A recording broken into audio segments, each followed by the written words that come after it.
വിപ്ര ന്യൂസിലേക്ക് സ്വാഗതം. ഇന്നത്തെ പ്രധാന വാർത്തകൾ.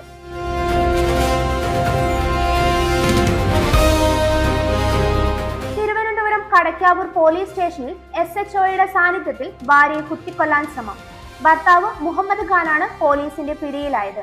മടതാക്കു സ്വദേശിയായ മുഹമ്മദ് ഖാനും അഞ്ജുവും തമ്മിലുള്ള കുടുംബ പ്രശ്നങ്ങൾ പരിഹരിക്കുന്നതിനായി ഇരുവരെയും സ്റ്റേഷനിലേക്ക് വിളിച്ചു വരുത്തിയതായിരുന്നു. സംസാരത്തിനിടെ പ്രകോപിതനായി കത്തുകൊണ്ട് കുത്താൻ ശ്രമിച്ചു. മുഹമ്മദ് ഖാനെതിരെ പോലീസ് വധശ്രമത്തിന് കേസെടുത്തു. കണ്ണൂർ ചിറക്കൽ കീരിയാട് പ്ലൈവുഡ് നിർമ്മാണ കേന്ദ്രത്തിൽ വൻ തീപിടുത്തം. KS അബ്ദുൽ സത്താർ ഹാജിയുടെ ഉടമസ്ഥതയിലുള്ള സെഞ്ചുറി പ്ലൈവുഡ് നിർമ്മാണ കമ്പനിയിലാണ് ഇന്നലെ പുലർച്ചെ 5 മണിയോടെ തീപിടുത്തമുണ്ടായത്. അസംസ്കൃത വസ്തുക്കൾ, യന്ത്രങ്ങൾ, കെട്ടിടം എന്നിവയെല്ലാം കത്തിനശിച്ചു. കണ്ണൂർ, തളിപ്പറമ്പ്, തലശ്ശേരി എന്നിവിടങ്ങളിൽ നിന്ന് 7 യൂണിറ്റ് അഗ്നിശമന സേനകൾ എത്തി മണിക്കൂറുകൾ നീണ്ട പരിശ്രമത്തിനൊടുവിലാണ് തീ അണച്ചത്. തീപിടുത്തമുണ്ടായ സമയത്ത് തൊഴിലാളികൾ ഇല്ലാതിരുന്നതിനാൽ വൻ ദുരന്തം ഒഴിവായി. മാലിന്യത്തിൽ നിന്ന് തീപിടിച്ചു എന്നാണ് പ്രാഥമിക നിഗമനം. സംസ്ഥാനത്ത് സ്വർണ്ണവിലയിൽ ഇടിവുണ്ടായി. ചരിത്രത്തിലെ ഏറ്റവും ഉയർന്ന വിലയിൽ നിന്ന് 5240 രൂപ കുറഞ്ഞു. ലാഭമെടുപ്പിനെ തുടർന്ന് രാജ്യാന്തര വില താഴ്ന്നതും ഡോളർ കരുത്ത് ആർജിച്ചതുമാണ് ഇടിവിനുള്ള കാരണം. ഇന്ന് രാവിലെയാണ് ഈ ഇടിവ് സംഭവിച്ചത്.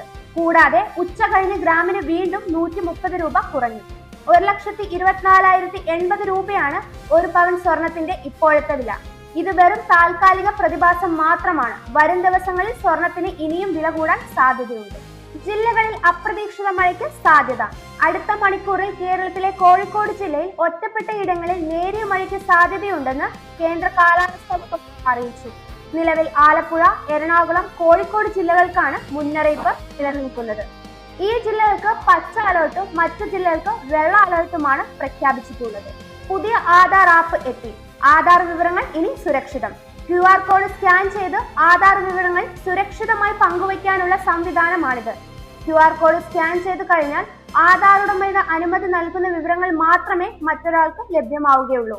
ഒരു ഫോണിൽ ഒരേ സമയം 5 ആധാർ പ്രൊഫൈലുകൾ വരെ ചേർക്കാൻ സാധിക്കും.